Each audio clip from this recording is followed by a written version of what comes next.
thank everybody for coming to tonight's Planning Commission meeting. My name is Mike Rodriguez, and I'm the vice chair. Our chair will not be here this evening, but I'll tell you a little bit more about that in a second. So we have a quorum. Commissioner Ingraffia and Commissioner King are assisting me, so it's 3. We have a quorum. So if we could have a moment of silence, I'd appreciate that, and then we'll have a pledge of allegiance. Thank you.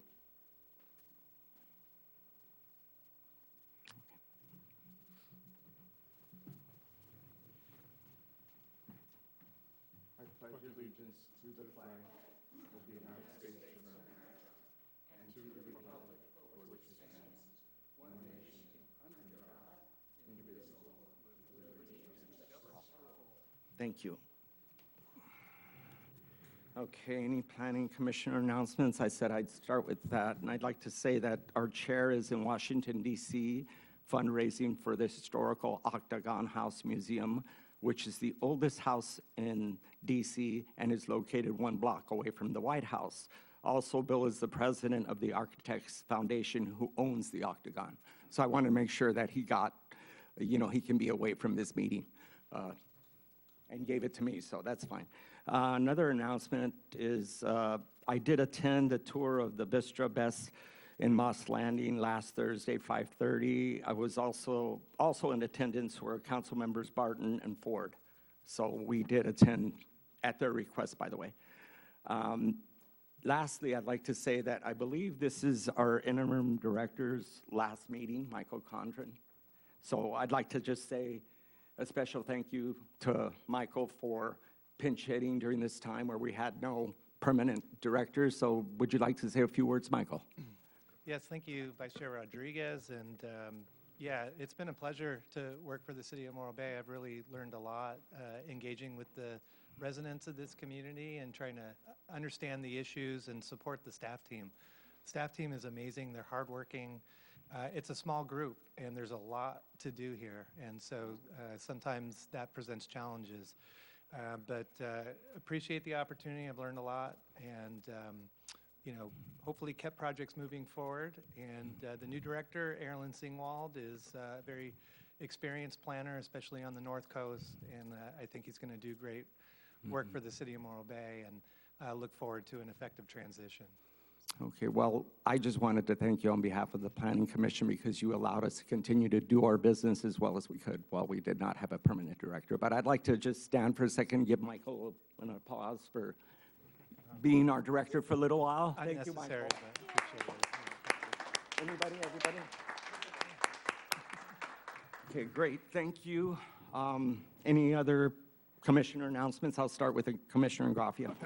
This doesn't, I'm aware, it really doesn't concern Planning Commission business at all, but I recently became aware that the Morro Bay Library, or rather the Friends of the Morro Bay Library, have a storage room at the library where they collect and organize books for sale. Typically, I think they raised about $18,000 last year from the sale of these donated books. And I, in particular, go there, and it's a great bargain and great books. Well, the administrator, the county administrator, has made a decision that will remove that storage room permanently for other purposes, and that will really seriously jeopardize the Friends of the Library and their policy of collecting and selling books and raising money.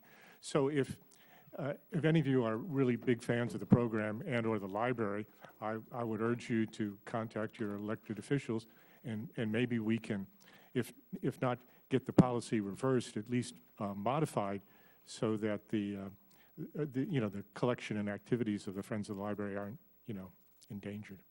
Thank you. Commissioner King? Nothing. Okay, so we'll go ahead and move to public comment. Members of the audience wishing to address the Planning Commission on business matters not on the agenda at this time may do so. For those desiring to speak to an item on the agenda but unable to stay for the meeting, you may address the Planning Commission at this time. So if anybody would like to do that.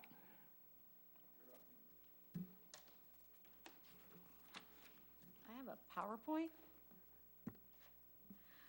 Okay, good evening. My name is Rachel Wilson, And I want to talk about the economics of tourism because I've been told, well, what else could the power plant property be? First of all, I don't know if you know, the world's #3 industry in the world is tourism. #3 in the world. So we are part of the largest industry in the world. It's about 10% of the gross domestic product, and the fastest growing segment happens to be ecotourism. Tourism increases property values. Properties are worth more where people want to visit. Morro Bay sees about 800,000 tourists per year, and they spend about $161 million. That's about $441,000 per day that Morro Bay tourists get, or Morro Bay businesses get from tourism. Tourism also generates tax dollars. There, it's the second largest revenue item in the general fund is your transient occupancy tax.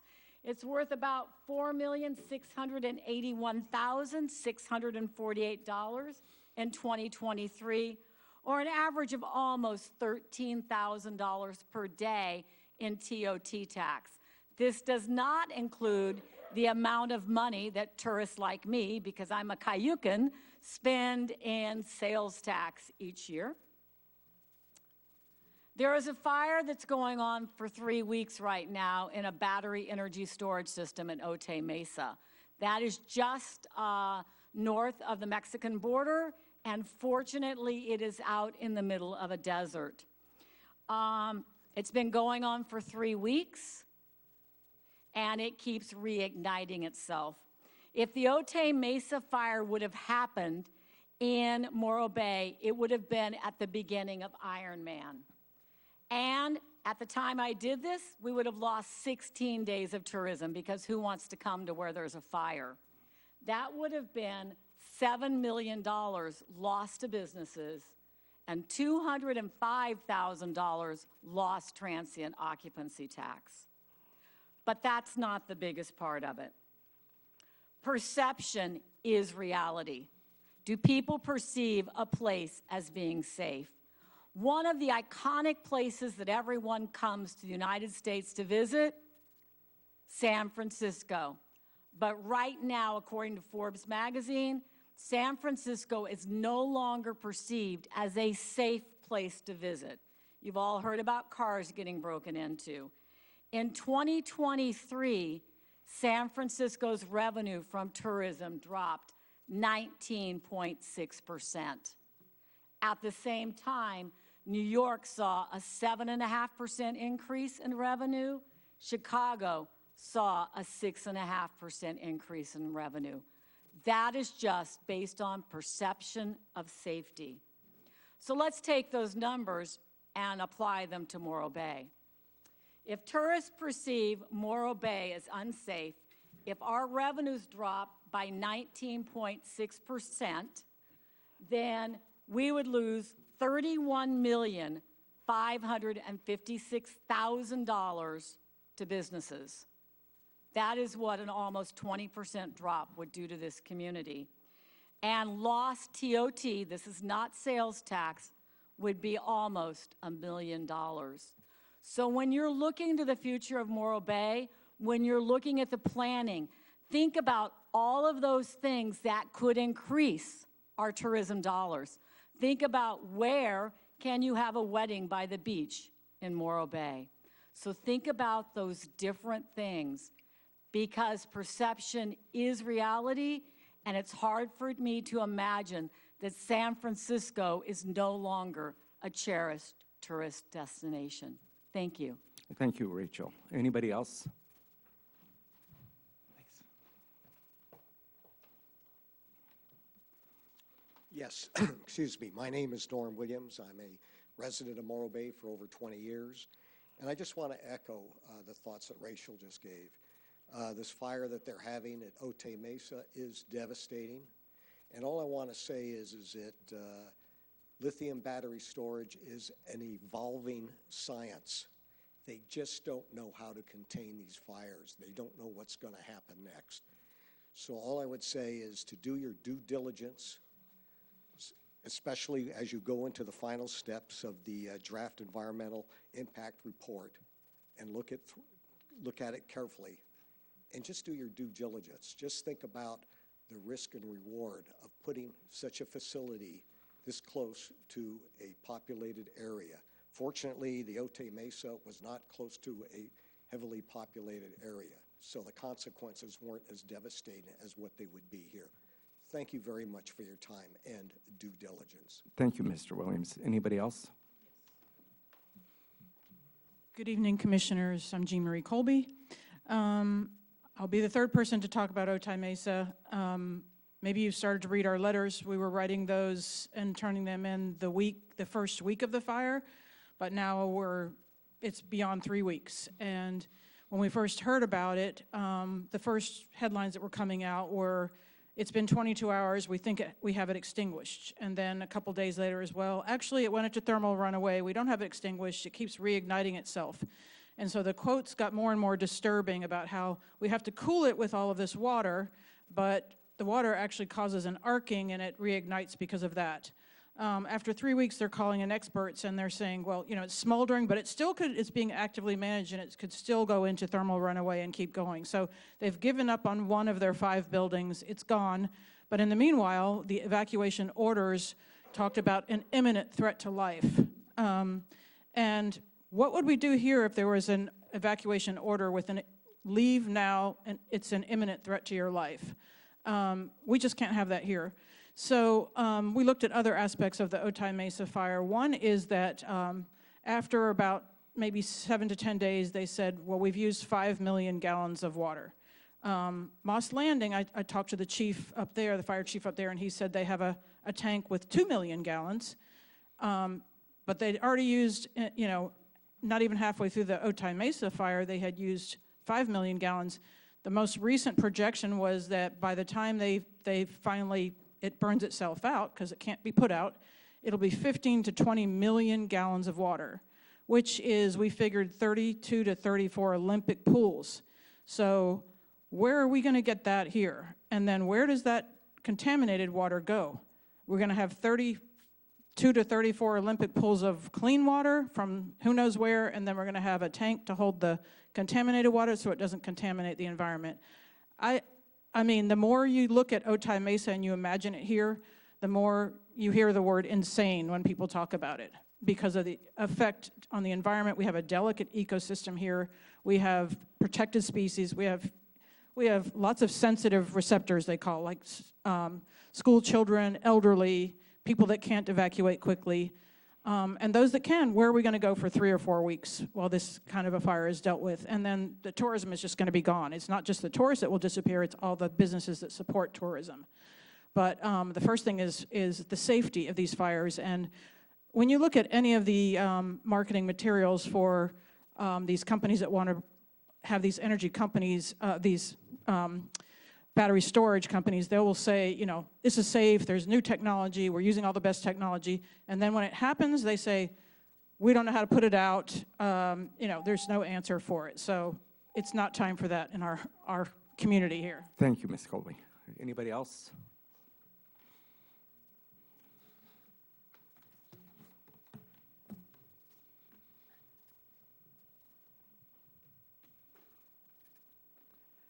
Well, good evening, Mr. Vice Chair, Commissioners, staff, and members of the public. My name is Steve Ray.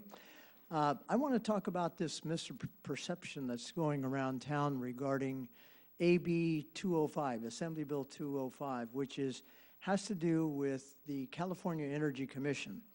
The builders, or the proposed builders of this dangerous BESS battery energy storage system that's planned for the city, are spreading this information around that says that AB 205, and they are correct in that it does say that AB 205 allows the California Energy Commission to pull any energy project up from the local jurisdiction, take authority themselves, and pass it regardless of what the local jurisdiction was or was not going to do or approve. That is true in most places in California. However, that's not true here. If you carefully read, or not even carefully, it's plain, it's what's called black letter law, plain English, in the AB 205, it exempts 6 public agencies and their jurisdictions and their authority from this provision. And those are the Public Utilities Commission, the State Lands Commission, the State Water Board, the Regional Water Boards, the San Francisco Bay Conservation Commission, and the California Coastal Commission. Any project in the coastal zone of California, in which we are, is exempted from the provisions of AB 205. It doesn't apply here. So Vistra is going around telling everybody that it does, and if we don't approve it here, if the city doesn't approve it, they're just going to pull it up and they're going to get it approved anyway by the State Energy Commission. That can't happen for 2 reasons. First of all, because the law says it can't happen, because the Coastal Commission has final jurisdiction here. And the second reason is that the Coastal Commission's jurisdiction cannot be impinged upon because it was created and it is authorized by a citizens' initiative. Citizens' initiative can only be overcome by another citizens' initiative. It cannot be overcome by the legislature or by the governor. If that were the case, they would have done a long time ago, but the Coastal Act is too popular in the state for that to happen. So this misinformation is being spread by a lot of people, including officials of this city, major figures in the city, and other authorities in the city. I would suggest that you ask the city's attorney to come up with a definitive definition and interpretation of that law. Thank you very much. Thank you very much, Steve. Anybody else? Okay, none here. Chris and Hank, do we have anybody in AGP? Oh, we have one more person. Hold on. Go ahead. Yes, hi. Good evening, everyone. I'm Seychelle Khan, and I just want to get back to the library situation that you were talking about. You know, $18,000 is big change for the library, and I don't know what other purpose that they would have for that room that would be so valuable to the library or whatever they plan to do with it.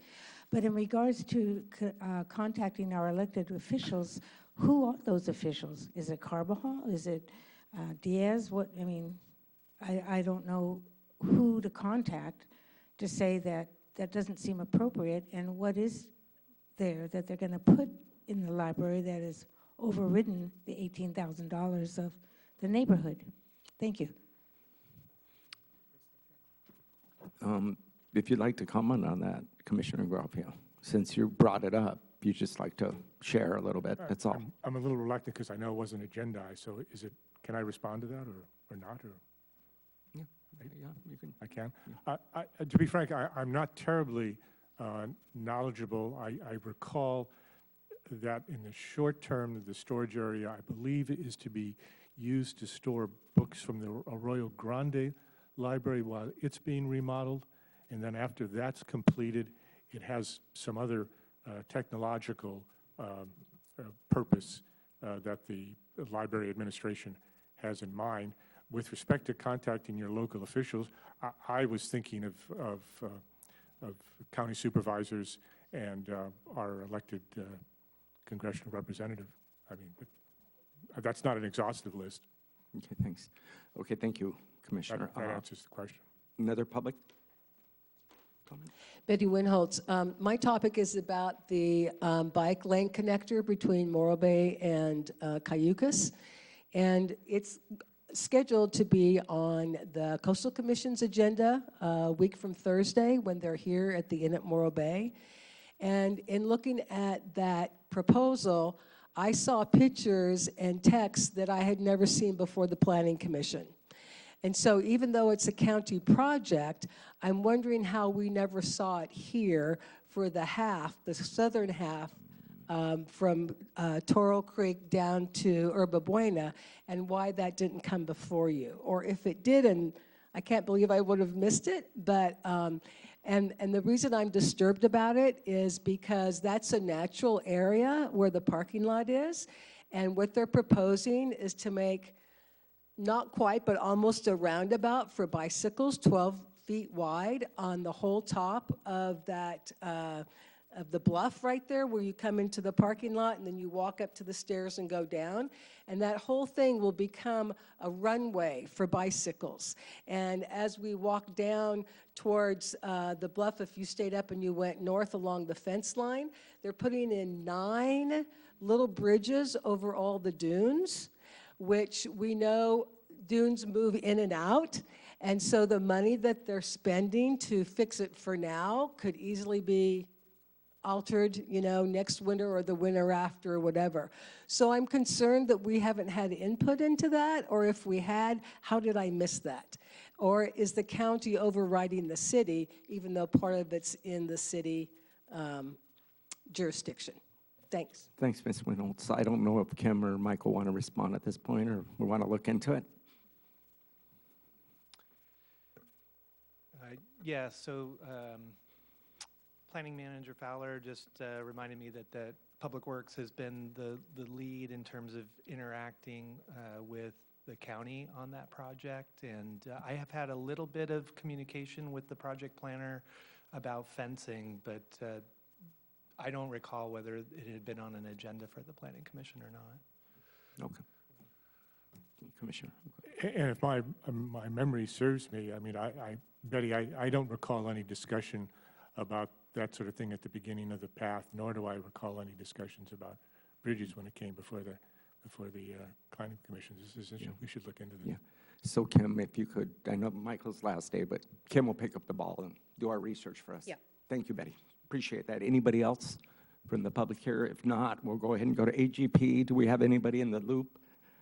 Hi, Vice Chair. We have no hand raised in the queue.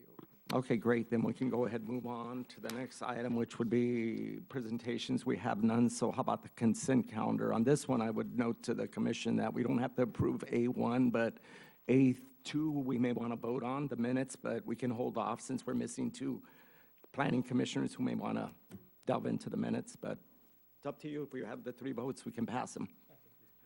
Any motions?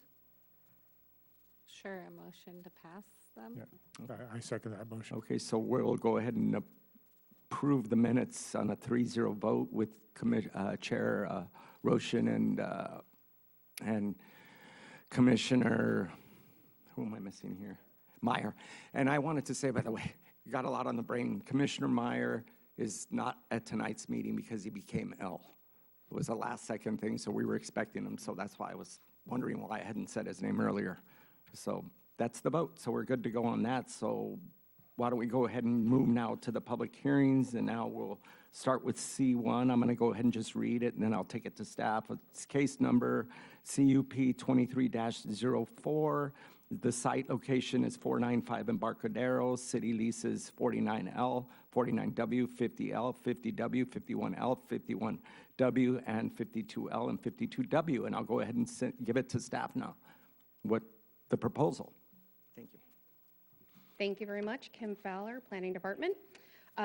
For the audience's benefit, tonight's discussion on agenda item C1, it is not recommended for action this evening. This is just a conceptual review. So the purpose is to go over the project scope and then have a discussion about what the commission would like to see, if anything, modified with the applicant's proposal. Okay? Thank you. All right.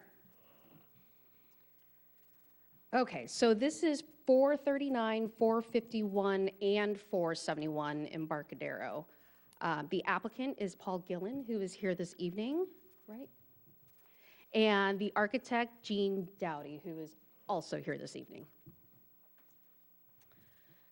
So the general plan designation and also the zoning designation for this property is waterfront, commercial, and industrial.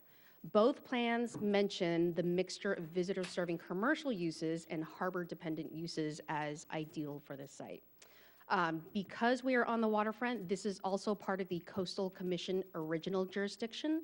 What that means is when this project comes forward with an entitlement application, the Planning Commission and City Council will be acting on the CUP, but the CDP will be carried forward to the California Coastal Commission for their review and approval. So back in 2023, Harbor released an RFP for the 3 properties, and Paul Gillen responded to cover the 3 sites. The photos here are of the 2-story office building, the existing duplex cottages, and also a vacant site that is just southerly of the cottages. The scope of the RFP response was to encompass all 3 projects, redevelop the 2-story office building, demolish the duplex cottages, and also rebuild as 8 new vacation rental units. A part of this will also include stairway removal of the office building, removing or relocating the entryway, converting the uses to commercial retail.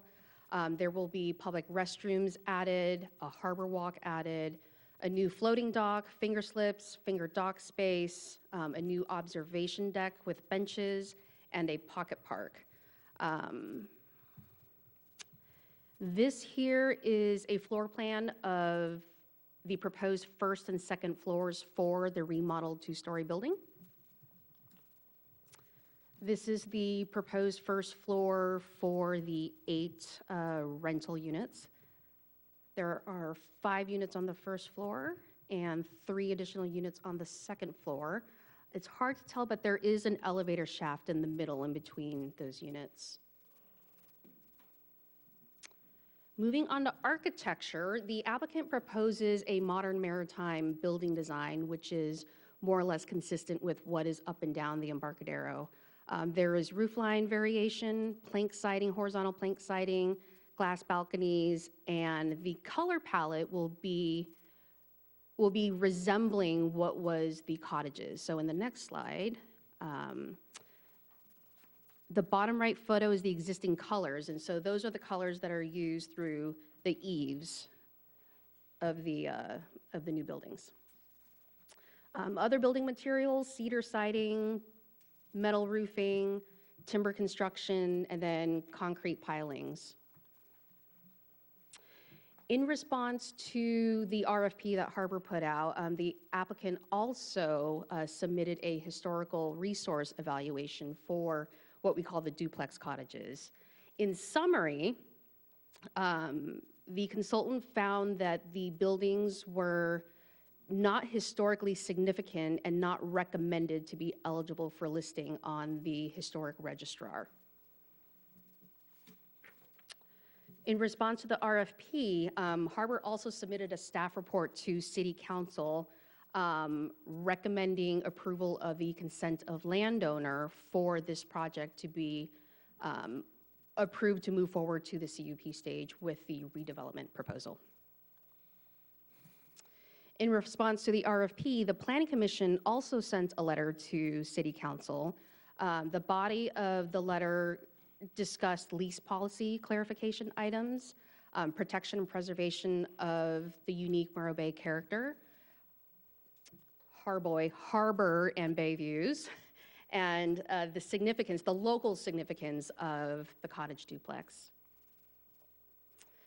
This is a slide showing the existing and proposed project from the south side along the Embarcadero looking north towards the project. This next view, we'll call it the bird view from the bluff looking northwest towards the project. Existing on the left and proposed on the right. This is a view from the north side of the project on the Embarcadero, looking southwest at the project site. And the last view is from a kayak. Let's call it a kayak. A last view is from the kayak looking northeast back towards the Embarcadero. And we don't have an existing view because this does not exist, but this is a proposed sample view of what it would look like on the 2nd floor of one of the vacation rental units.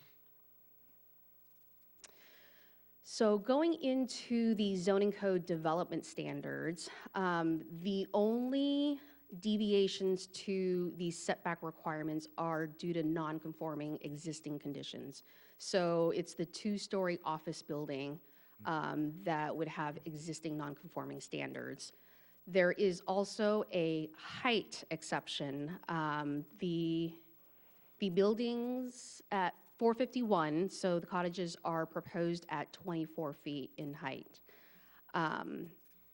The last row of this spreadsheet talks about lot coverage on the land side of the lease and on the water side. So the development code goes into a standard of 90% lot coverage for land side and 70% lot coverage on the waterfront side. So if you look at the snapshot of below left, that is the project site. The green at the top was considered land side in terms of lease site, and the red is the water side. So the applicant doesn't have it broken down between land versus water, but the thresholds for lot coverage are not exceeded, so there is no issue there. Parking. According to the zoning code, and with the calculations that staff prepared, a total of 11 parking spaces are required. And that will be a discussion item for this evening, is parking. The waterfront master plan, this site is within the Embarcadero visitor area. So we also have to look at, in addition to the general plan and the zoning code, how this project is consistent with the waterfront master plan. So waterfront master plan calls for the project to locate a series of observation or informational areas, which this project has done, to extend lateral access along the bayfront of commercial retail building, which this project has done, enhance public amenities, which is also included, and requires a 30% view corridor, which this project also provides. The exception would be the height being over 17 feet, which also triggers a findings of significant public benefit. So that will also be up for discussion this evening, is a list of those required benefits. Mm-hmm. So to summarize the topics for discussion this evening, and we can certainly add to it, I have listed the local significance of the historical cottages, the 8 new vacation rental units, architecture, the public benefits. Right now we have public restrooms, observation deck and benches, seating, the pocket park, and the floating dock. And also for discussion this evening is the 11 parking spaces. That concludes my staff report presentation. I'll turn it back to the commission. Yeah, thank you, Kim. I appreciate that. I just want to make a comment that last night I turned off my laptop about 11 o'clock, and I did not have this historical resource evaluation for 51471 that was just given to us, and a lot of pictures. I didn't have a lot of these pictures that were provided when I finally turned on my laptop at around 2:30 again this afternoon. So there was a lot of information, and I picked up my packet, and I had a lot of stuff. So I just want to clarify, we received a lot of this information today, right?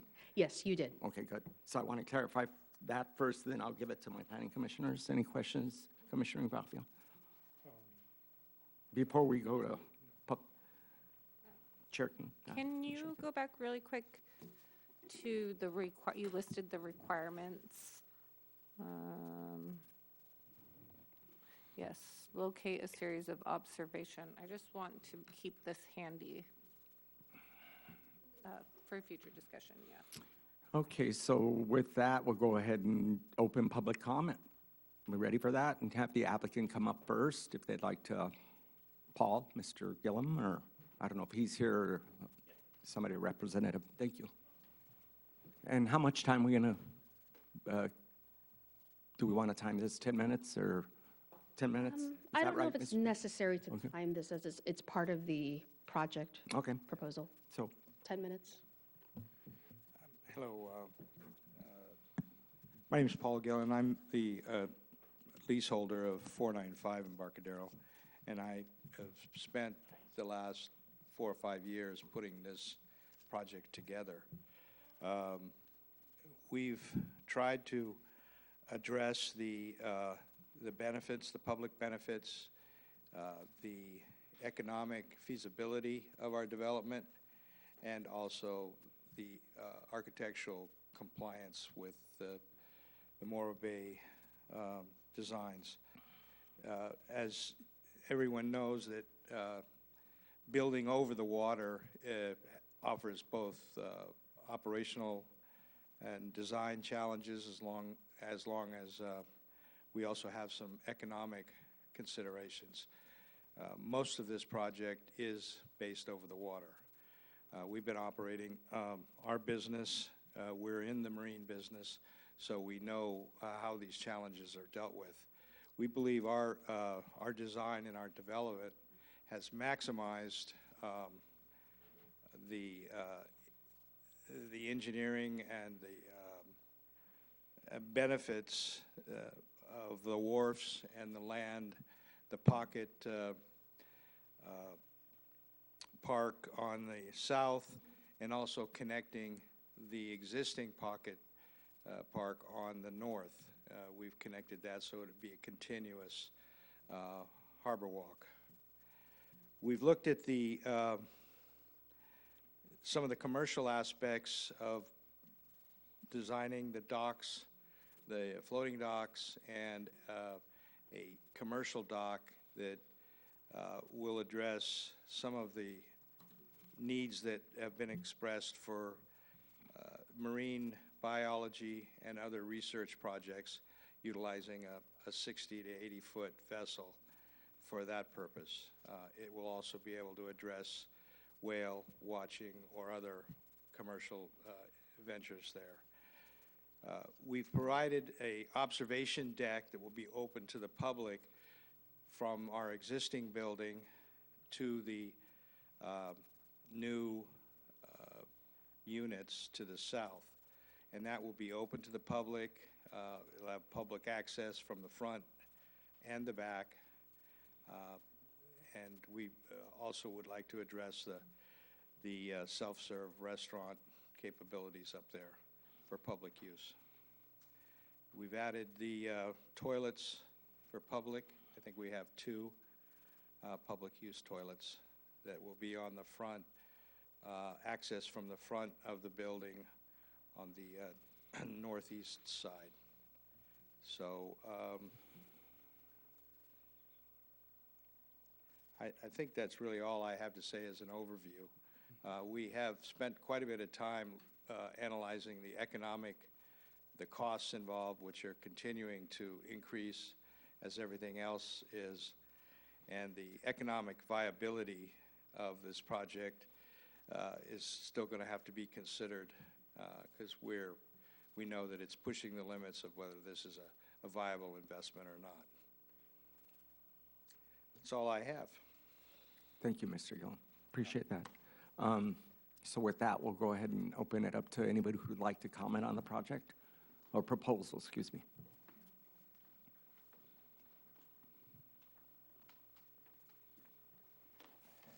Good evening. My name is Gene Dowdy, architect for the project. Kim, can you bring up the street view from the south looking north? I've been working on the waterfront for over 50 years. Paul Gillian has asked me to create plans for the future of the lease sites 49 to 52. We've all enjoyed the colorful little units down there, and we've considered refurbishing them. But to meet today's codes, requirements, structural requirements, we need to put in a new engineering foundation. Existing buildings doesn't comply with the setback requirements, nor handicap, nor electrical, no plumbing. Basically, to bring these buildings up to compliance, it does not meet any cost recovery for such an item. I bring up economics because several commissioners have stated that economics can't be considered in your design process or recommendation. I disagree with that. The city owns the waterfront leases, and in effect, they are a applicant with a proponent. The planning commissioners and the city are responsible to ensure a reasonable return to the Harbor Department and to the investors. The proposed project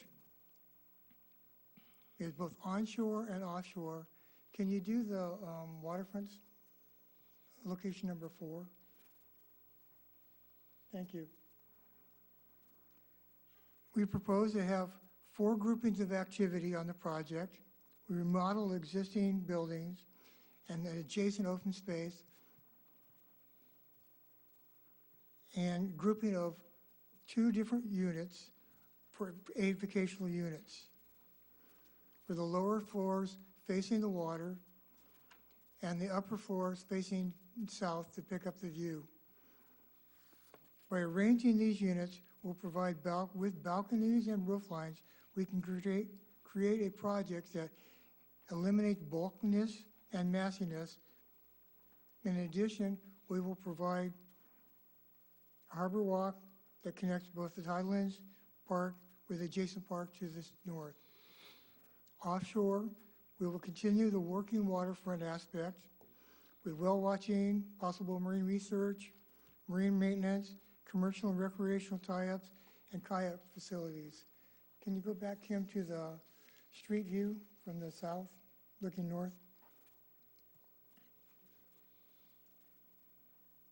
The vacation unit shall reflect and respect the colorful existing units with similar colors on the fascias and trims. The structural components shall be concrete pilings with heavy timber members that reflect the marine construction process. The offsetting vacation units shall provide lights and shadows that should once again break up the massive of the buildings. The siding shall match the existing associated building with subdued colors that reflect the marine environment. The elevator is situated to meet the path of travel requirements and provide a barrier-free connection. The building setbacks are more than required and allow for streetscaping with benches and bicycle racks. Can we look at the view from the north to the south now? That one there, yes, thank you. We will remove the existing stairway that encompasses onto the 8-foot sidewalk and create a new sidewalk or new stairway that enters into the building, and will provide access to the observation deck.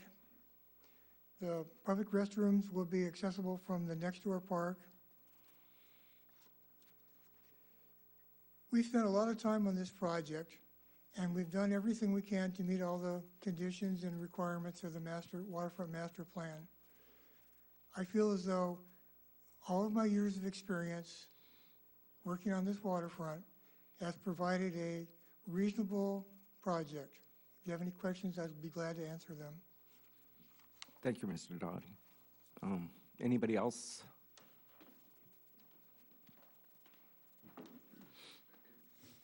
Good evening, Vice Chair, Commissioners. I'm Ted Chaffone. I'm the Harbor Director for Morro Bay. And I want to make one comment before I speak on the items I'd like to talk about. It was mentioned that the 3 lease sites went out to RFP, but there was only 2 lease sites that went out to RFP. The only reason the 3 lease sites are being combined is because Paul Gillen is the only one that could do that. So if we had gone out, and we had in the past taken the 2 lease sites out to bid and received no respondents, in this particular case, Paul Gillen was the only one that responded to the RFP. So I just wanted to make that point. But as Harbor Director, I'm responsible for finances and to ensure that the harbor runs as a business.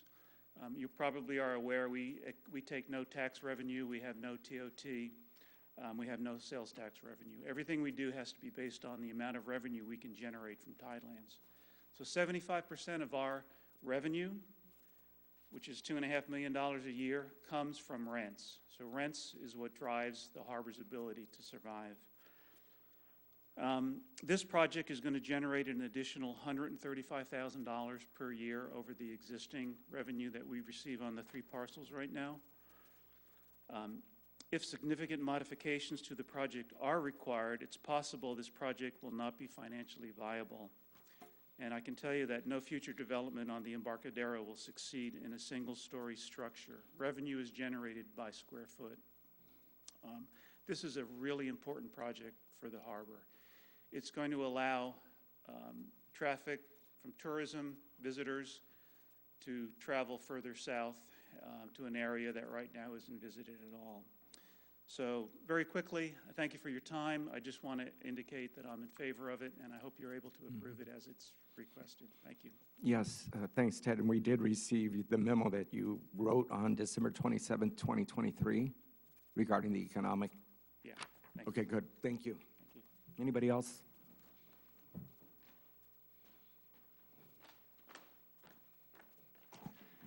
Good evening, Planning Commission. My name is Sean Green. I'm on the Harbor Advisory Board, but I only speak for myself today. I first want to mention regarding the RFP process on these particular lease sites that the RFP wasn't something that went through the Harbor Advisory Board nor the Planning Commission. This is the first time that you are seeing this, and the RFP was something that was basically between council and the harbor director. I also want to mention that the harbor director was brought in to expedite the fixing of many underperforming lease sites, and he's done a wonderful job at addressing those expediently, really pushing through some of these lease negotiations to help make some of these redevelopments or lease renegotiations happen.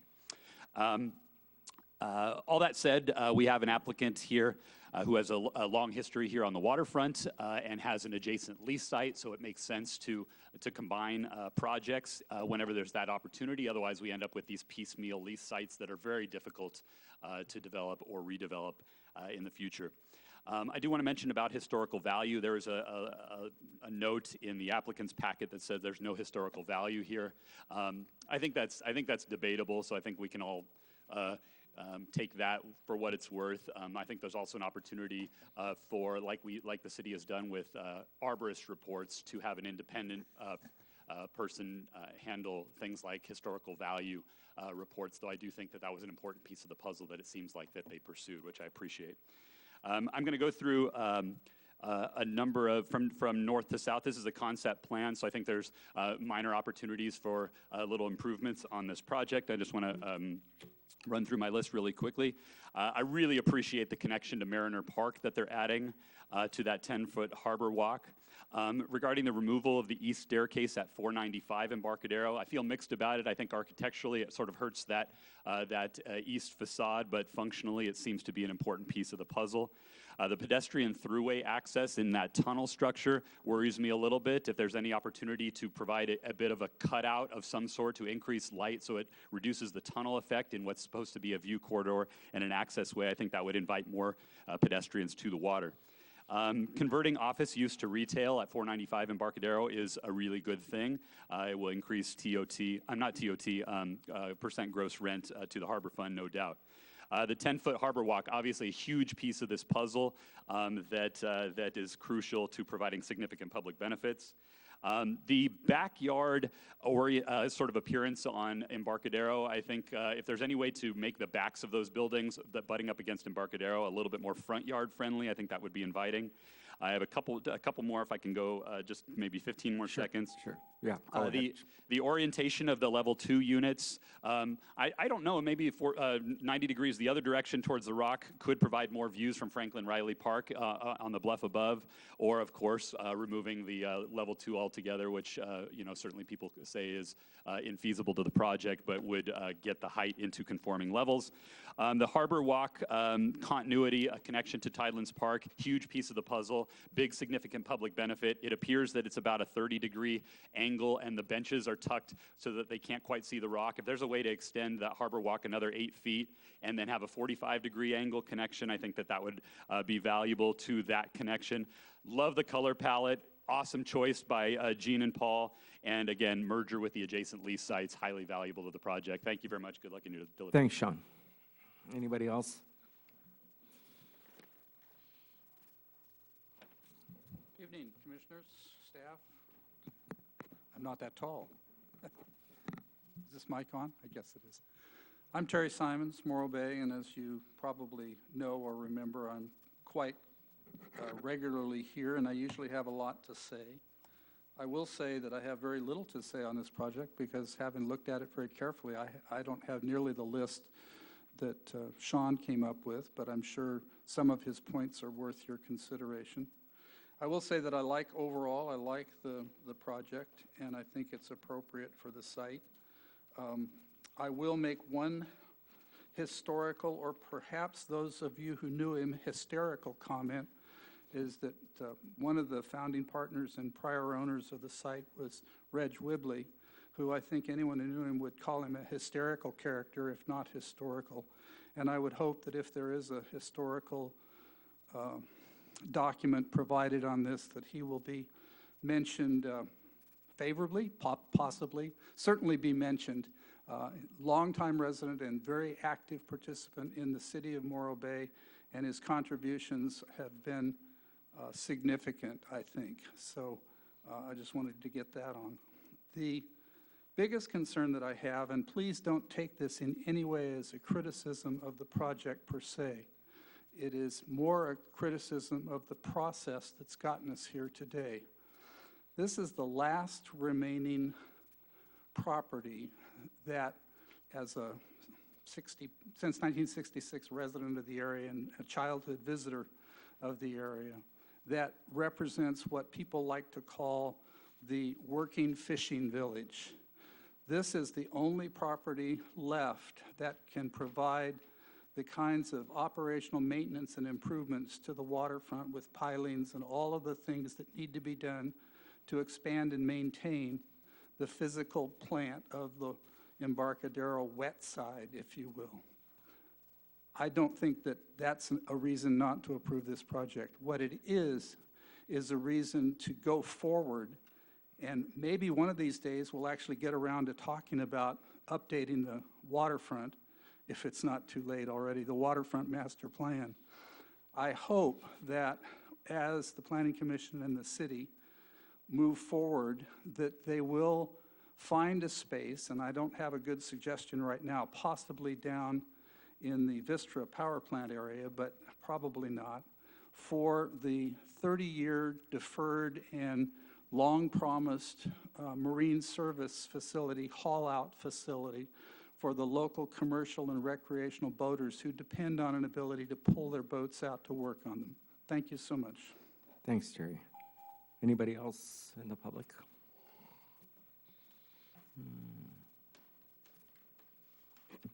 Good evening again, Betty Winholtz.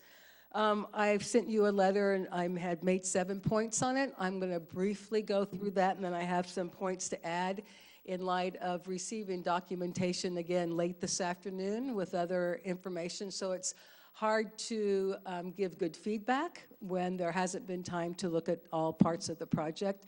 And I also think sorry for the developer because you've got 2 out of your 5 people missing that could give feedback as well. Just briefly, I object to the categorically exempt status of the CEQA because of what's going on over the water. And I think that needs to be acknowledged and it needs to be addressed, even if you don't address CEQA on the land. Let me go to, okay, so that was my first one, and that was also part of this historical question. And I understand maybe historically it's not significant, but as we've talked different times through this meeting and others, we've talked about local character of the town, and that maybe we don't have to have something that's historically significant per the state, but we locally have something that's historically important to us. And so that needs to be evaluated.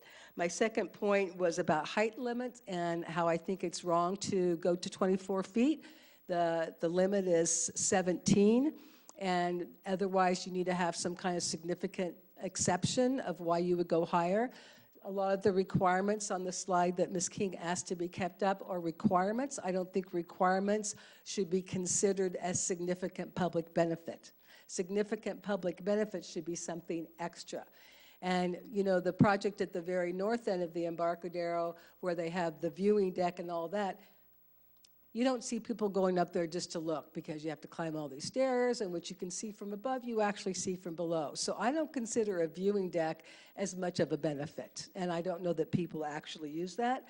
So I'm not seeing a benefit of why they need to go above 17 feet. And my suggestion later addresses how we can deal with that. And then number 3 was the lot coverage and not understanding what that meant and hoping that maybe Kim can explain that. Off-street parking is a huge deal for me because I live on the south end of Main Street, and even though this doesn't affect Main Street, I walk there every day with my dog, and those parking places are used. The other hotels, unhosted, STRs, whatever you want to call them, all provide off-street parking. I think this project should have to provide off-street parking. Otherwise, you're impacting either Tidelands Park, where it's recreational parking, or the other businesses like the restaurant across the street and things. So I think that is real important. I'm going to keep going since the guy got a little bit extra. Thanks. So I really hope that you will address the parking issue. And then how it creates an issue for enforcement, you know, as much as for people trying to find places to park. And then number 5 was this, the statement was made in the document, the staff report, that this contributes to low-income visitor serving accommodations, and I'd like that explained. I didn't see how that was true. And 6 was talking about the impact to the hotel across the street.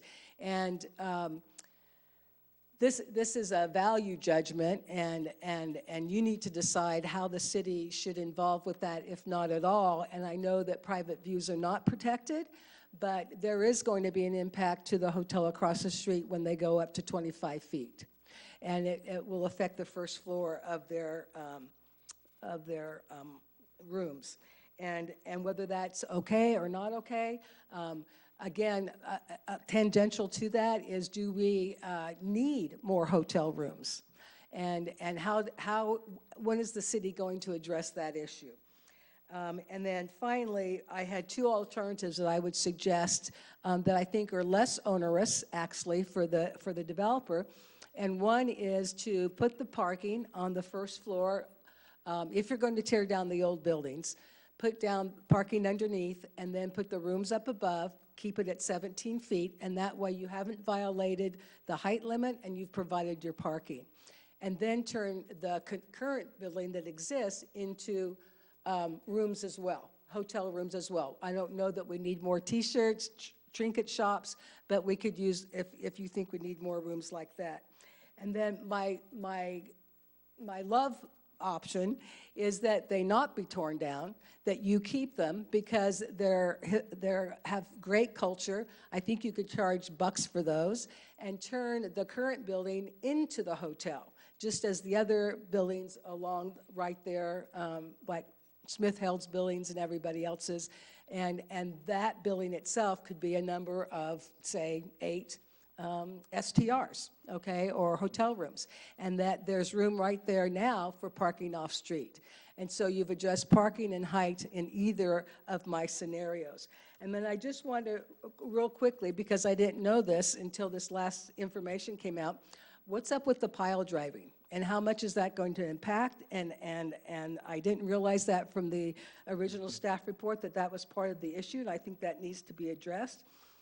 Did you end up having a joint meeting with the Harbor Department over this project or other projects? Okay, I need to shut up.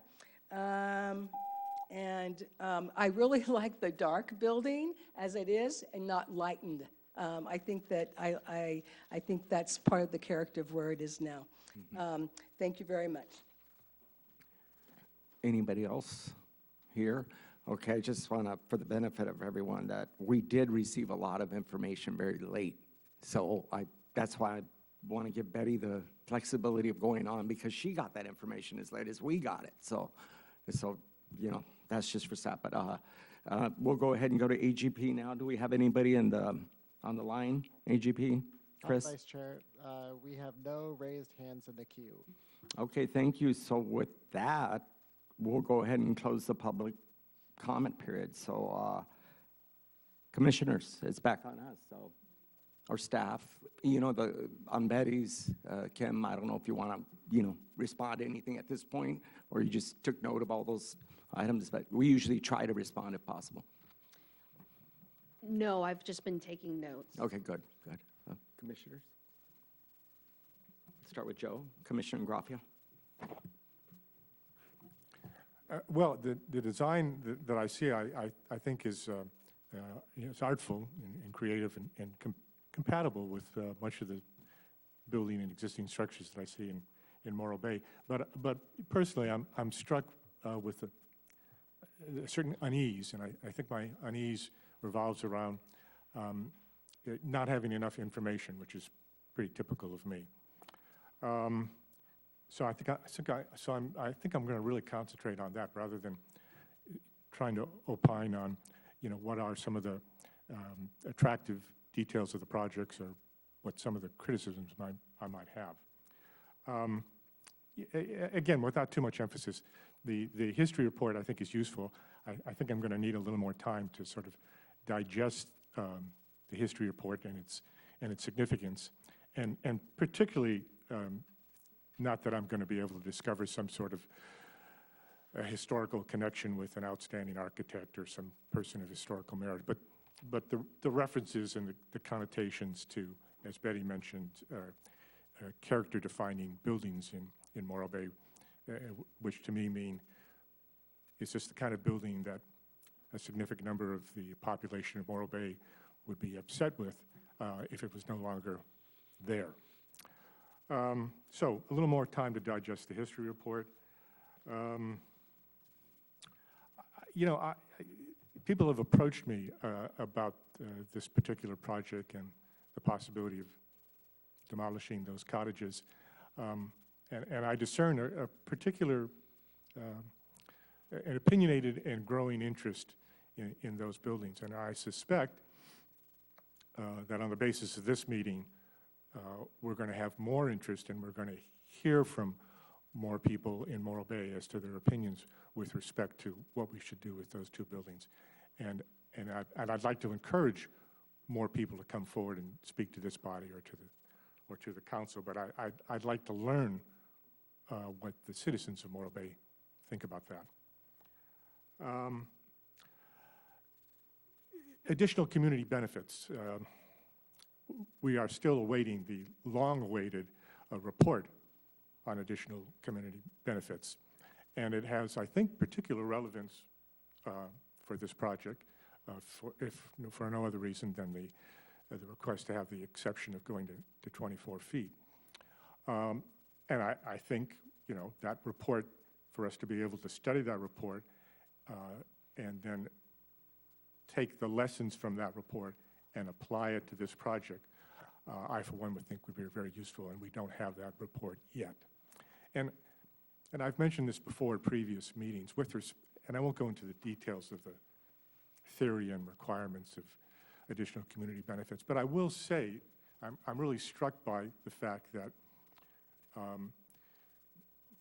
by raising the height to 24 feet, what we are doing is we are reducing what is already a very rare resource on the Embarcadero, which is namely a view of the water and the spit and the rock and the ocean above a first floor roof.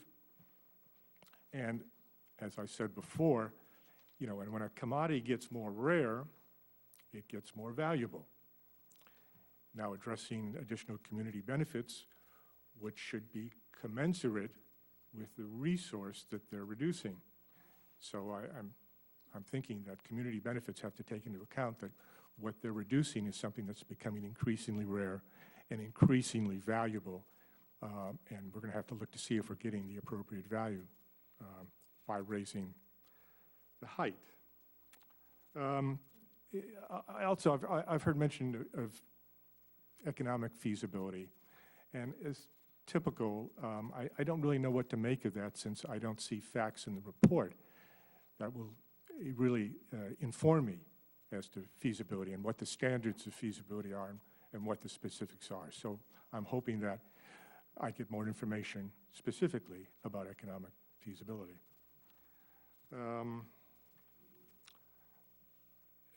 Stating the obvious, the commissioners who are absent at this meeting, and they're absent for very good reasons, are really knowledgeable about development and architecture. And I really, if I were to make any recommendation here, I would really miss their input. And I think I'm reluctant to actually, again, opine on the specifics of the project because they're not here, and I'd like to hear their opinions. And I think at a later meeting, but it'll be valuable to have their opinions. And I do recall that letter that went out when we first learned of the leasehold going out for bidding, and the request that we have a joint meeting with the Harbor Advisory Committee to sort of delve into the complexities of this issue of what to do on the Embarcadero, and in particular with those increasingly rare occasions when we have a one-story building that's pretty old, and what we should do with it. And I would dearly like to have that meeting to inform myself before having to make a decision on this project. And also, you know, very often on this board, we're constrained to make certain limits on properties that are privately owned because we're fearful that we, you know, might really prevent the sort of the deserved enjoyment of the property. And there's always, you know, the fearful claims of a taking of property. But here we don't have to deal with that because the property is owned by the state. And we have some liberality and some freedom, perhaps, to do some things that we might not otherwise do because of our concerns about constraining the rights of property. And I'd like to really be able to educate myself and examine that, and particularly talk to the Harbor Advisory Board as well, because they're much more familiar with dealing with these leaseholds on city-owned property. But it's there that we might be able to invest the discussion with things like the need to perhaps preserve character-defining buildings in Morro Bay, and if perhaps, while we all acknowledge the need for the city to maximize revenues and to maximize the return on leases, perhaps there's room for an exception or two when there's just a building or two that really evoke the special feeling of Morro Bay, and that are also in part responsible for the success we have as a tourist attraction, because people come to see things in Morro Bay that they couldn't otherwise see.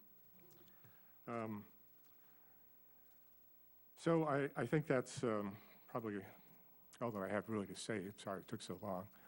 But I would prefer to sort of defer really any decision, any recommendations on this until, as I say, I've heard more opinions and gathered more information. Thank you, Commissioner Grappia. Commissioner King.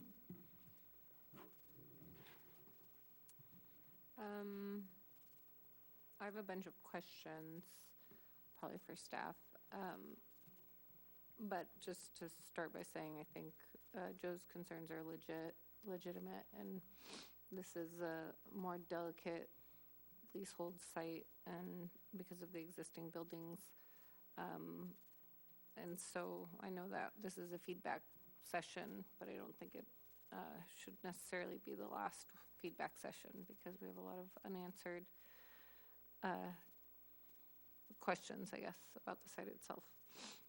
But going into questions that were brought up or questions I have about what is currently on the table, first I was just wondering if you guys could clarify if right now I don't believe there's a sidewalk connection from these sites to Tidelands, correct? There is. Hang on, let me pull up the site plan.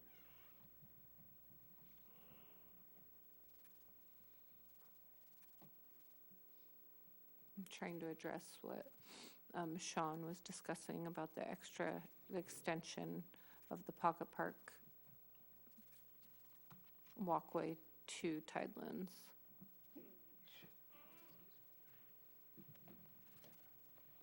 Okay, this is the site plan here. I don't know how difficult or easy it is, but I would like to invite either Paul or Jean to come up and speak about the site plan.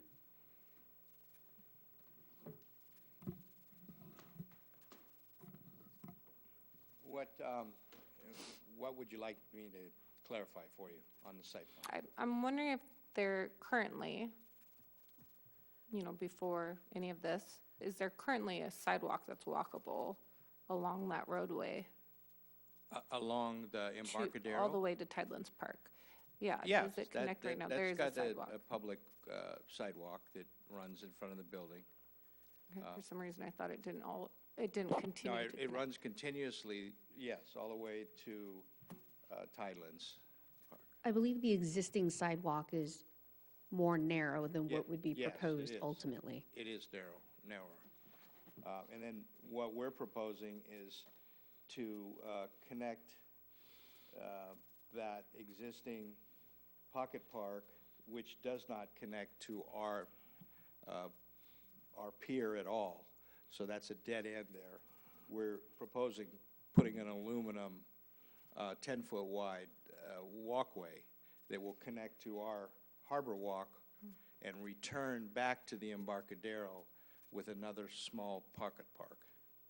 So it'll be a continuous 10-foot wide harbor walk along the waterfront. Yeah, I think I was wondering, I'll have to drive by again and try and envision this pocket park connection to outside of the site continuing down.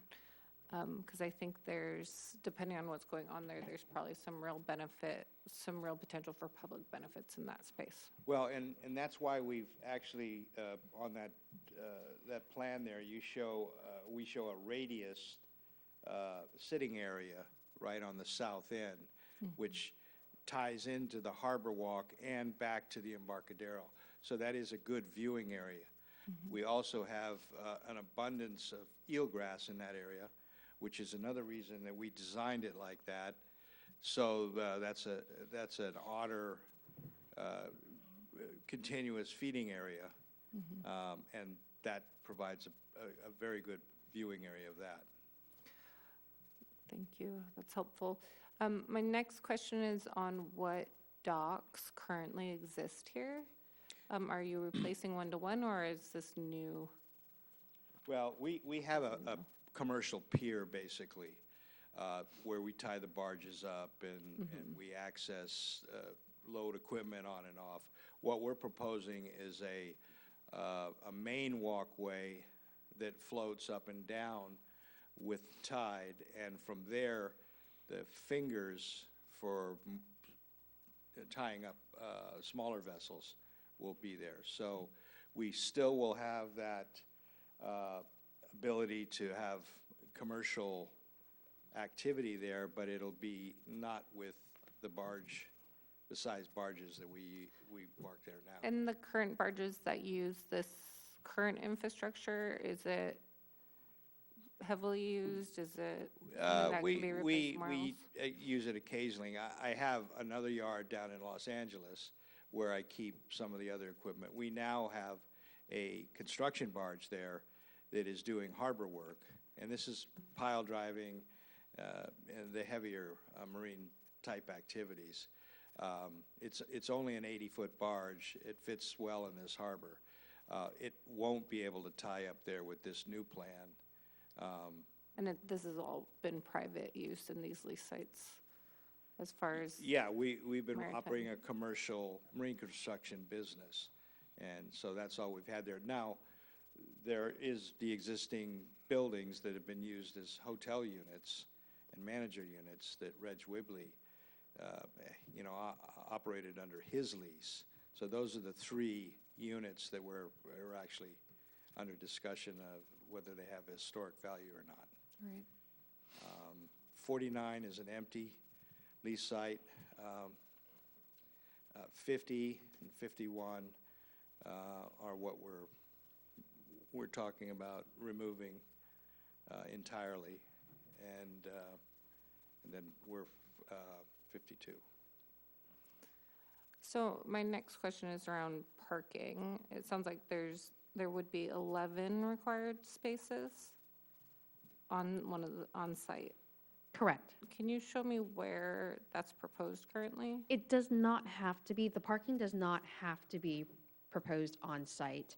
According to the code, it can be on-site, off-site, or provided in lieu.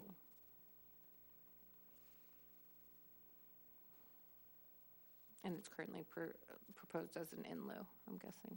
Correct, it's not proposed on-site. My next question is about the pedestrian throughway that Sean mentioned. Was he, do you guys know, talking about where the elevator is or the empty space where the viewing deck is proposed? I don't know. Our viewing deck, I think, is 30 feet wide between our existing building and the new units, the new ground units. The elevator's on the east side between the three units. I see, yeah. I bring that up and wanted to comment on Sean's thoughts because I think the tunnel effect that happens when we have these taller buildings on lease sites right next to each other, the tunnel effect is real, and we want to figure out a way to create like an inviting opening to the Harbor Walk rather than any kind of tunneling effect. So that was just something I wanted to comment on, something to pay attention to. I wanted to comment on the observation deck in particular, and just remark that while it's great to have additional elevated observation spaces, it would be great to see a design that keeps, that just has minimal impact in order to preserve any kind of view shed from the street. When we're looking at the materials for that observation deck, we were proposing the fiberglass grating, which allows light penetration. So I think the tunnel effect won't be as great with that light penetration. We also have looked at the view corridor that exists now, and frankly, the hotel across the street removed the entire view corridor from the bluff with their building. And we're actually improving the view corridor with the observation deck and opening up the two ends of the property with the Harbor Walk access from both parks. But again, back to the observation deck, we're looking at using that aluminum grating, which has about a 45% light penetration. Thanks. I have to agree with Joe that it would be great to learn a lot more about the existing buildings, about why they're considered locally significant. I'd love to hear more from the public as well about that and have more time to read the historical report. And then what would be really great is to have a deeper discussion about public benefits and with the list of what is, I have to agree with Betty, what's required should not be considered as contributing to the public benefits. So looking at what are some other options beyond the Harbor Walk, beyond the observational viewing areas. It would be really great to have a deeper discussion at some point on what is, if one of the requirements is observational areas or educational areas, it sounded like. How might that tie in if there's a potential to lose a potentially, historical site? Just having more options and being able to extend our benefits question, I think, I have to agree with and is really important. Well, when you consider the historical significance of those two buildings, it should be considered that basically there is no structural value left in those buildings underneath or in the walls or in the roof. So they really can't be salvaged with any viability, economic viability. It also, there's a very small percentage of land under those buildings, and that means that all of the new foundation would have to go in through riprap, and it's a very costly foundation system. So there's going to be a, you know, if it's decided to do something with those buildings, there's going to be a fairly large economic cost to that.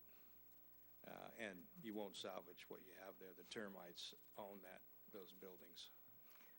Thanks. I think I understand that. My only other comment was on the facade of the existing building. Actually, Sean mentioned this as well. The removal of the staircase and moving that elsewhere. I couldn't quite tell if the existing facade was being reshaped a little bit, extended or pushed back a little bit, but I think that facade is a really important face, of course, facade for the street. And so being able to see some real character reflected where that staircase has been moved, I think.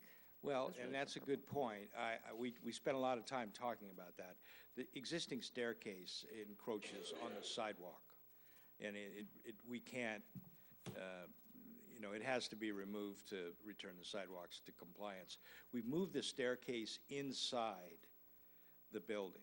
So there, on that northeast corner, that will be the access up the stairs. The upper patio area that you see will be able to remain. So virtually, other than it's the same. Some of the structural elements that'll have to be adjusted, that front of that building will look the same without that staircase. Yeah. We've also included that same window configuration down below. I don't know what the term is for that, but we're going to replicate that on the front.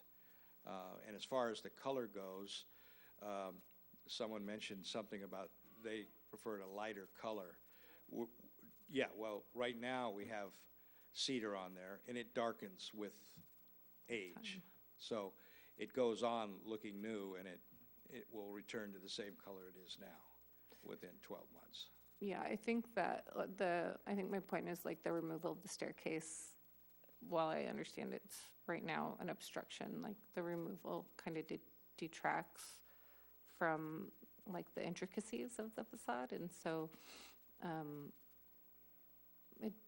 I don't know, I am not a designer or an architect, so yeah, and I don't want to we want to give keep that same look. I mean, we've got those windows on the south side. We're talking about doing something similar to that where the staircase is now. Yeah, being able to create a space where if you are on the street, you can also be greeted by the building on that lower level, I think is an eloquent way of trying to say that. We can work on that.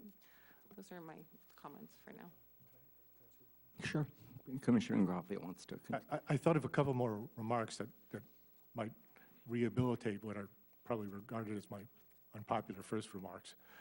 I just want to call attention to the fact that this hearing is really designed to sort of get what the thinking of the Planning Commission is, and then you would go home and incorporate some of our suggestions perhaps, and then you would come back to us with a design, presumably one that you knew in advance based on the comments of the Planning Commission that we would find acceptable.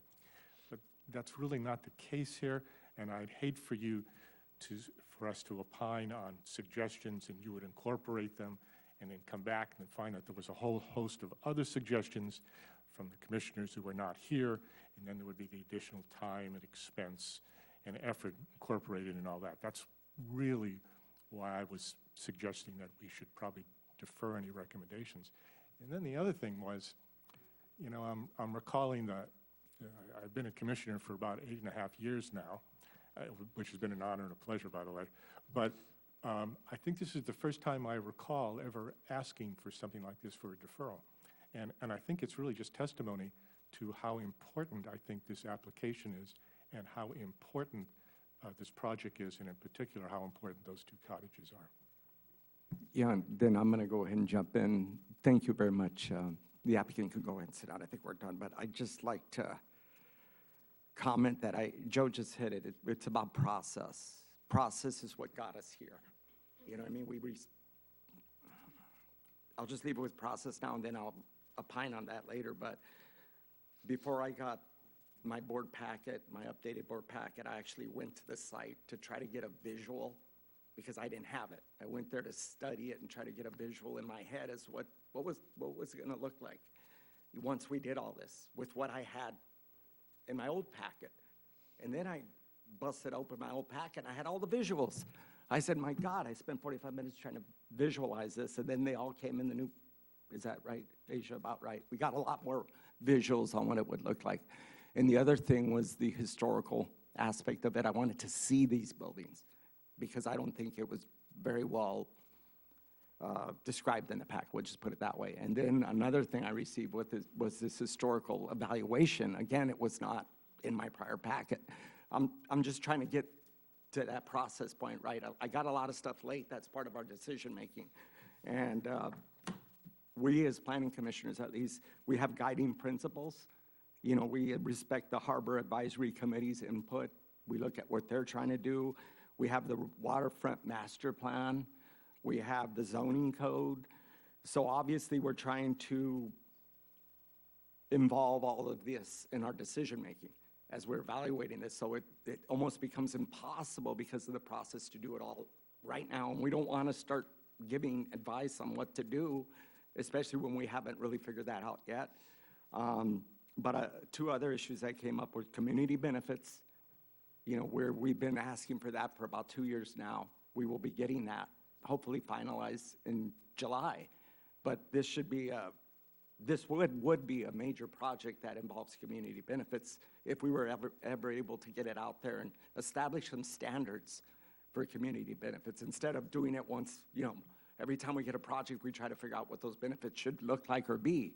So we're trying to do that. And then there's a historical aspect of what the commission would like to do. And I think the council has gotten it, the fact that we'd like to possibly create a historical ordinance to save some of our history, regardless of what the state says.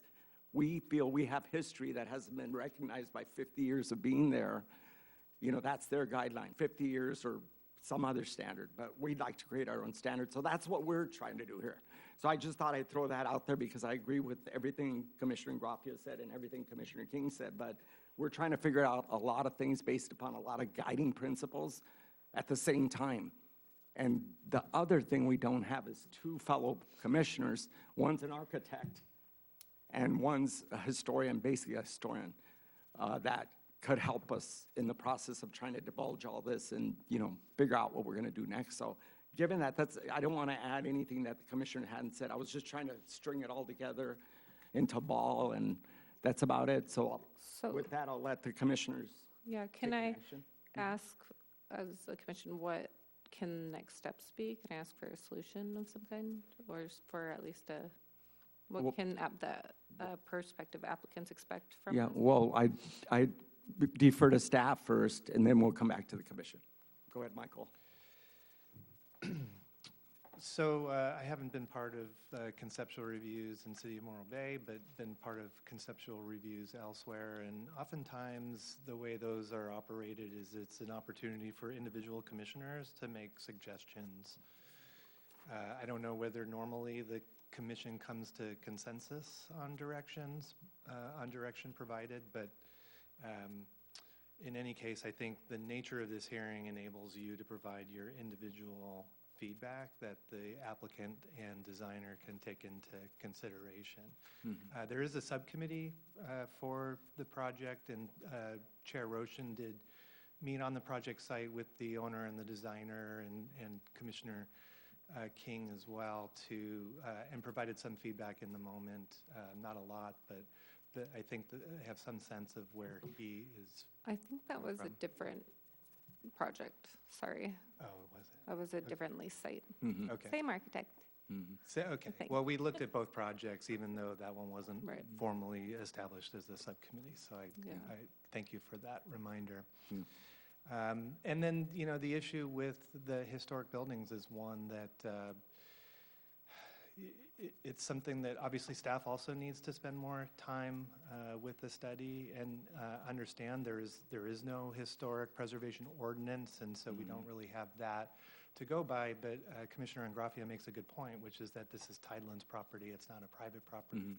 And so it's really a decision for the city to make, the city council ultimately to make, and perhaps it's a business decision, but like everything else, it's important to take public comment and find out where people are at with the disposition of those buildings. And maybe with more information as it relates to the integrity of the buildings and their ability to be salvaged, or what it would take to build a new foundation over water, you know, to support a rehabilitation of those buildings will put into focus what the decision needs to be.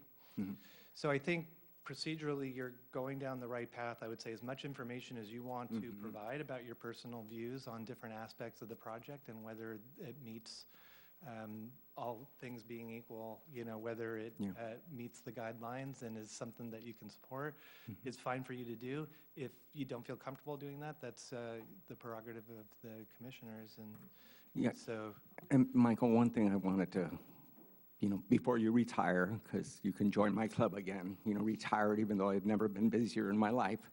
But before you retire, give me your thought on this. You know, there's this aspect of economic feasibility. You know, commissions don't get them. You know, we're not, that's the people above us. I mean, we shouldn't be evaluating numbers per se, right? The financials of a project. We should be banging out the stuff we mentioned earlier about I think that the Planning Commission should really be focused on the zoning regulations, the waterfront master plan, all those specific documents, the general plan, and how this project does not further those objectives. Yeah, and the only, I want to bring this up. I hate to talk about my past life, but when we were doing Levi Stadium in Silicon Valley, they wanted to inundate us with financials.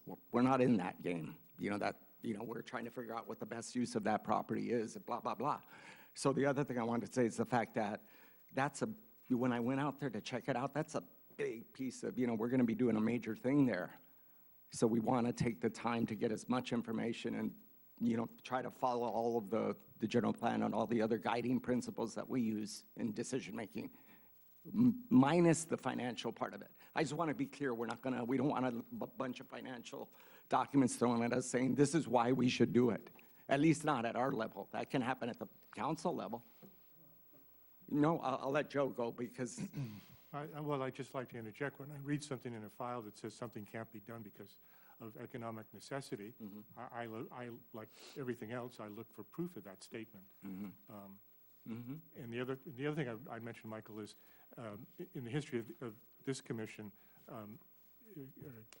recommendations at the conceptual meeting level, we've really striven to develop a consensus so that we are able to actually give the applicant some sense of what we'd like him to do rather than it simply being a series of independent opinions. And it's, as I mentioned, it seemed rather difficult at this meeting for obvious reasons to be able to do that. Just to know, I think they did provide the financials and business plan to some degree, but so again, can we talk about like what then is the next action item, just to say we can't comment and leave it to staff, or? Yeah, well, I think my inclination is to have the commission make a recommendation, at least come from the dais. You know, Michael's given us, you know, we're on the right track. More information is better, right? So if we're feeling that, then the commission can take an action or, you know, whatever that is, and I'll let Commissioner Ingraffia opine on that, because I know you were ready to. Well, I don't know if this solves the solution, but I would hope at the next meeting or whenever you can schedule the issue based on your workload. And when we have, and at that time, when we have the additional community benefit report, when we've had time to really study the history report, perhaps when we've even had a meeting with the Harbor Advisory Board, and we have the benefit of our other two commissioners, we can make, a more Informed. yeah, a more informed decision. Yeah, I agree with that premise, but those three things, like meeting with the Harbor Advisory Board, looking into historical opportunities in the city, and community benefits, been saying those three things for a long time now. Yeah, we have. So my fear is only that, I know we don't have a project proposed to us right now, but my fear is that we're leaving a lot of uncertainty for a potential applicant. Right, right. Well, we had, at the last meeting, I believe, or maybe it was the meeting before, we were given assurances that I think in early July, we were going to have the community benefit report. And I'm certain that if not the next meeting, the meeting after that, we'll have the other two commissioners, or at least one of them. Kim? And we'll have a new Kim, who made me the promise. administrative head as well, who, might have some insights. So I would be happy in just deferring it to the next meeting, or whenever it best fits in. Kim, before you say something, I brought this up, I forgot to bring it up, but the fact that we're going to have a permanent community development director, this project ought to land on the middle of their plate, period, with all of the other guiding documents and decision-making bodies that are involved in this. This should be right there. So all I'm saying is that's another thing we talked about, is having a permanent director that can really take this and run with it, right? So now you can talk, Kim. Okay. There are a lot of moving parts. Yeah. I think there's a plan. Roll with me here for a second. Okay. So staff is going to recommend that the Planning Commission direct staff to obtain a finalized copy of the public benefits report so that we can bring it back to the Planning Commission. The anticipated bring back date would be July 2nd. I'm hoping that gives the new director, enough time to review that with staff so that we can bring it forward together. So that's one item to come back. And subsequent to that, planning staff would be happy to work with the applicant on incorporating those benefits into this project proposal. And simultaneously, that will give the Planning Commission additional time to review the items that are now in your staff report packet. And after all of those items are done, we can then bring back a more refined proposal incorporating those items back to the Planning Commission for a deeper look, if you will. Yeah, I like that. So that's staff's recommendation. I like that. So commission, can somebody want to make a recommendation, Joe? I move that we do exactly what you said. Okay. So we'll make a motion to continue until staff's ready to come back. So not date certain. Correct. Yeah. Yeah, so do we have to make a motion, Michael? Should we make a motion to continue, Michael? One, I'd recommend that we hear from the applicant's representative on the proposed recommendation, since that's different than what was published. Two, I believe this is a voluntary process, and so whether the project comes back for conceptual review or whether they take this information and do their best to make an application, I think is up to the applicant. Okay. Jean, right? Jean? Yeah. Okay, got it. I apologize for getting nervous. So are you recommending an additional conceptual review or a CUP hearing? That's my question. Kim, manager? The official recommendation was to bring this back for another conceptual review after we fold in the elements of the public benefits report and the additional time for the planning commissioners to look at what's in the staff report now. Okay, and is there a meeting with the Harbor Advisory Board? That can also be a part of the process. So all of those items that were outstanding, the goal would be to go through all of those items and check them off and get them addressed before we come back here. So you're right, the option is we can do another conceptual review if that's better for your comfort level, or we could roll right into a formal CUP application and bring this back again, incorporating what we have already, to the Planning Commission as a CUP item for formal consideration. So is it the applicant's reply for this? Are we making that decision, or are you guys making that decision? This is voluntary, like Director Codger was saying, so it's up to you. Okay. And then the Harbor Advisory Board, as I sit on there, we won't meet until August. Okay, thank you. Okay. So with that, do we make a recommendation? Do we have to do anything, Michael, or are we going to go ahead and hold this until staff is prepared to bring it back? I don't know if we need a motion for that. We have to have some sort of motion, Yeah. so Commissioner Ingraffia. we'll make the motion. Yeah. Yes, well, I move that we defer, or I move that we have an additional conceptual review meeting if the applicant is willing. And before that time, we have been able to provide us with the additional community benefit report and perhaps a meeting with the Harbor Advisory Board. Am I leaving anything? What were the other provisions? That may have been it, but if there were any other items that we needed to do, we will be sure to address that. And that would be staff's checklist. that This you would be just- for staff to So compile. we're on board. So Joe made the motion. Any seconds? Well, I'll second it then. The mayor seconds stuff. Oh, she actually motioned stuff, so I feel good seconding stuff. Go ahead. Yeah? Okay, so second, everybody in favor? Yes. Okay, so with that, that's done, but before I move on, I'd like to give the mayor an opportunity and the council an opportunity to come forward. This is Michael's last meeting, so we did tell him thank you on behalf of the Planning Commission, but, you're our liaison, Mayor, so he's been very helpful in moving the ball. If it weren't for him, we would have been stuck somewhere. And Councilmember Landrum, it's up to you. He's done a great job for us. Thank you very much, and I would echo those comments.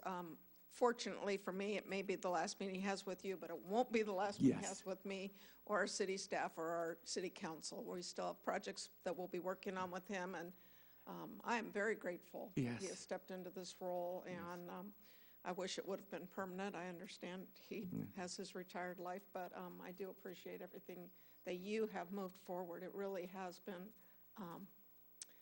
changing. So thank you for that very much. Yeah. Thank you. Mayor. So Councilman Landrum defers, so we'll go ahead and move on to unfinished business. We have any unfinished business, anybody? With it, if not that, then Planning Commissioner Committee future agenda items. We've got the community benefits coming in first meeting of July, right, so far. Now, Community Development Director comments. Michael, this is it for you. I think I made my comments at the beginning. The most important one is that the new director will be beginning on June 24th, and so you'll have an opportunity to see him at your July meeting. In terms of whether he'll be ready July 2nd to jump into a benefits discussion, I'll leave that up to him, but definitely a very capable person. Well, we'll give him just the project for now, just this, what we're looking at tonight. Because I think it encompasses, this one really encompassed a lot of things we're trying to do here as a planning commission. This one captures it all. So might as well get your feet wet, right? And I know you're not going to retire, Michael. You're going to stay busy. So with that, if there's Wait, no... sorry, really quick. Do we not have another meeting in June? Yeah, but the community benefits item is going to be the first... Right, but... Yeah. There is an agenda item for the June 18th Planning Commission meeting. And now will we have our director? No, your director will not be on board yet. So it'll be you. It's me.